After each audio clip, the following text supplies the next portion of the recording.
Hello বন্ধুরা, welcome to my channel হাসিসা শিক্ষার আলো। আমার চ্যানেলে সবাইকে স্বাগত।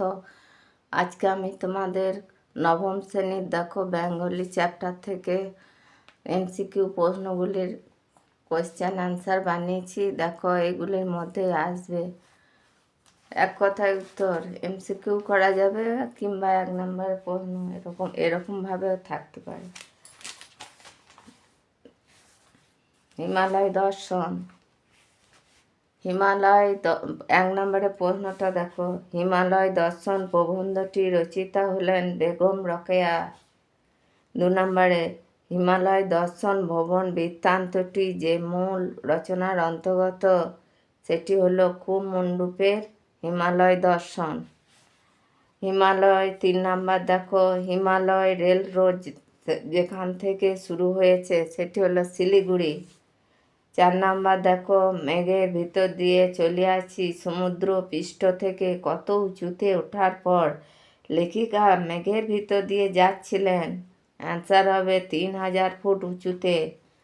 5 নম্বর দেখো, আমি পূর্বে দেখি নাই কি বড় বড়, অ্যান্সার বড় বড় ঘাস।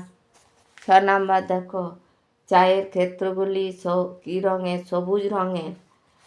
7 নম্বর দেখো, নিবিড় শ্যামল বনকে কিসের সঙ্গে তুলনা করা হয়েছে? অ্যান্সার হবে বসুমতীর ঘন কেশপাশ। 8 নম্বর দেখো, ইহার সৌন্দর্য বর্ণনাতীত। লেখিকার কাছে যার সৌন্দর্য বর্ণনাতীত সেটি হলো জলপ্রপাত। 9 নম্বর দেখো, ইহারা কোথায় চলিয়াছে? ইহারা বলতে বোঝানো হয়েছে, অ্যান্সার হবে জলপ্রপাত বা নিঝরকে। 10 নম্বর দেখো, আমাদের মনোরথ পূর্ণ হইল, এই ক্ষেত্রে লেখিকা কার মনোরথ ছিল? এটা হবে নজরুল। 11 নম্বরে দেখো, সমুদ্র পৃষ্ঠ থেকে কার্শিয়াং স্টেশনের উচ্চতা কত? 4864 ফিট। 12 নম্বরে দেখো, লেখিকা কার্শিয়াংয়ে আসার পর কতদিন বৃষ্টি হয়েছিল? অ্যান্সার হবে 1 দিন। 13 নম্বরে প্রশ্নটা দেখো, কার্শিয়াংয়ে বায়ু স্বাস্থ্যকর হলেও অ্যান্সার হবে জল খুব ভালো নয়।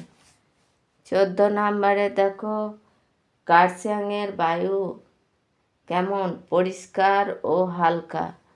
হ্যালো বন্ধুরা, ভালো লাগলে লাইক করো, কমেন্ট করো, বন্ধুদের সাথে শেয়ার করো, আর এগুলি ভালো করে খাতায় নোট করো আর পড়ো।